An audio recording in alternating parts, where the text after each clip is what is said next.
Bonjour à toutes et à tous, passionnés de football africain et fidèles de notre grand débrief CAN Inside. Aujourd'hui, l'heure n'est plus à l'analyse froide, l'heure est à la célébration d'un moment d'histoire pure. 52 ans, un demi-siècle de frustration, d'attentes interminables, de générations entières de supporters qui n'avaient jamais vu leur drapeau flotter sur la plus belle des scènes internationales. Mais cette nuit, sous le ciel de Guadalajara au Mexique, les léopards de la République démocratique du Congo ont brisé la malédiction. En s'imposant 1-0 face à la Jamaïque au bout du suspense et de la prolongation, la RDC a officiellement validé son ticket pour la Coupe du Monde 2026. Sur notre plateau, l'émotion est palpable, à l'image des scènes de liesse indescriptibles qui ont inondé les rues de Kinshasa et des principales villes du pays jusqu'au petit matin.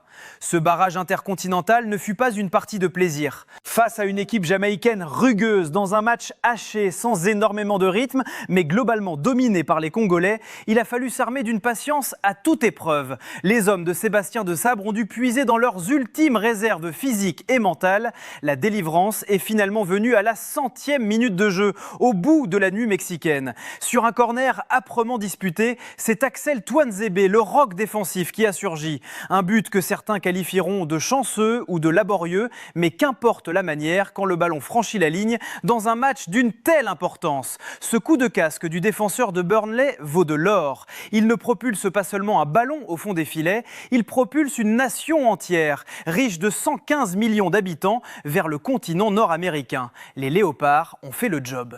La fête ne fait que commencer pour le peuple congolais, mais sur CAN Inside, on se doit de décortiquer comment ce groupe est parvenu à réaliser cet exploit majuscule. La qualification de la République démocratique du Congo n'est pas un simple événement national, c'est un véritable triomphe à l'échelle de notre continent. Avec cette victoire arrachée de haute lutte, la RDC devient officiellement la 10e nation africaine qualifiée pour cette Coupe du Monde 2026. Rendez-vous compte de la portée de cet accomplissement. Lors de ce tournoi historique élargi à 48 participants, une équipe sur 5 sera issue de la Confédération africaine de football. C'est une tribune exceptionnelle pour notre football et les léopards ont amplement mérité de s'asseoir à la table des grands.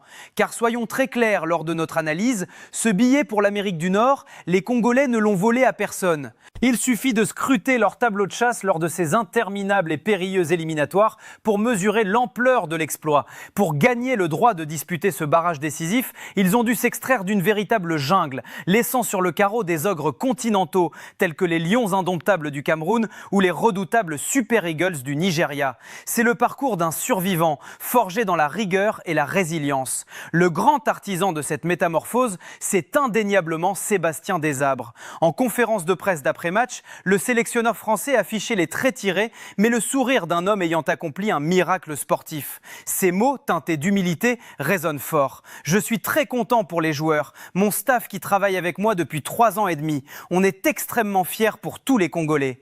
Desabre a su imposer sa méthode, alliant rigueur tactique et force mentale. En rappelant le soutien indispensable des instances de son pays, il a souligné que ce succès est le fruit d'une synergie totale. Bien que la route n'ait pas été simple, comme il l'a lui-même avoué, l'équipe a justifié sa place à chaque étape des poules et des barrages. Le travail acharné de tout un groupe trouve aujourd'hui sa consécration suprême. Pour mesurer l'importance psychologique de cette qualification pour les 115 millions de Congolais, il faut ouvrir les livres d'histoire et remonter à une époque que les moins de 50 ans ne peuvent pas connaître. La dernière et unique apparition de ce grand pays d'Afrique centrale à une Coupe du Monde remonte à 1974. À l'époque, la nation ne s'appelait même pas République démocratique du Congo, mais le Zaïre. Le tournoi se déroulait en Allemagne de l'Ouest et pour être tout à fait franc sur notre plateau, l'expérience s'était transformée en un véritable traumatisme sportif. L'expédition zaïroise s'était soldée par un bilan cauchemardesque. 3 défaites cinglantes en phase de poule, 0 but marqué, 14 encaissés, dont une humiliation historique et indélébile sur le score de 9-0 face à l'ex-Yougoslavie. Pendant un demi-siècle, ce triste souvenir a plané comme un fantôme au-dessus du football congolais. Chaque échec lors des éliminatoires réveillait ce spectre, instillant une sorte de complexe tenace sur la scène mondiale. Mais attention, que les futurs adversaires des Léopards soient prévenus. L'équipe qui débarquera en Amérique du Nord cet été n'a absolument plus rien à voir avec celle des années 70. Fini la naïveté tactique, terminée la préparation chaotique. La RDC version 2026 dispose d'arguments massifs pour conjurer le sort et faire trembler ses rivaux. Aujourd'hui, sous la houlette rigoureuse de Sébastien Sébastien Desabre, le Congo s'est mué en une équipe résolument moderne. Le sélectionneur a su parfaitement capitaliser sur l'expérience de ses joueurs évoluant dans les championnats européens les plus exigeants, avec une arrière-garde d'acier symbolisée par le héros du jour, Axel Tuanzebe, un état d'esprit commando et une discipline tactique irréprochable. Cette équipe est taillée pour le combat du très haut niveau. Les Léopards ne voyagent plus pour faire de la figuration ou jouer les victimes expiatoires. Ils arrivent avec la certitude qu'ils peuvent regarder n'importe quel adversaire dans les yeux. Le fantôme du Zaïre 74 est définitivement enterré. Place aux Léopards de 2026. Si la nuit a été magique et agitée du côté de Kinshasa, l'aube a apporté son lot d'émotions tout aussi intenses sous d'autres latitudes, avec une qualification qui vient boucler définitivement le grand tableau de cette Coupe du Monde 2026. Et tenez-vous bien, car le dénouement de cet ultime barrage intercontinental concerne directement l'équipe de France et le tirage complet. Au petit matin, alors que l'Europe s'éveillait à peine, l'Irak a validé le tout dernier billet disponible pour le mondial nord-américain en venant à bout de la Bolivie sur le score étriqué de 2-1. L'histoire est tout bonnement fabuleuse et mérite qu'on s'y attarde sur notre plateau. Tout comme pour la RD Congo, il s'agit de la fin d'une très longue et douloureuse traversée du désert pour tout un peuple. 40 années. Cela faisait 4 décennies que les lions de la Mésopotamie n'avaient plus goûté à l'ivresse d'une phase finale de Coupe du Monde. Et pour terrasser la sélection bolivienne et briser cette interminable attente, les Irakiens s'en sont remis à un héros au destin absolument hors du commun, Ali Al-Hamadi. Dès la 10e minute de jeu, c'est lui qui a fait trembler les filets pour inscrire l'unique but de la rencontre et délivrer tout un pays. Mais au-delà du simple geste sportif, c'est la trajectoire humaine du joueur qui donne des frissons et force le plus grand des respects. Évoluant dans les divisions inférieures anglaises, ce garçon a une histoire poignante. Il a grandi à Liverpool après avoir fui les horreurs de la guerre en Irak en 2003, alors qu'il n'était qu'un bébé porté dans les bras de ses parents. Inscrire le but qui renvoie son pays natal au sommet du football mondial des années plus tard, c'est le genre de scénario hollywoodien que seul le football est capable de nous offrir. Avec cette victoire arrachée au forceps face aux Sud-Américains, l'Irak devient donc la toute dernière nation à composter son ticket. Une ultime pièce du grand puzzle mondialiste qui vient figer de manière définitive la composition des chapeaux et le programme complet de ce tournoi XXL à 48 équipes.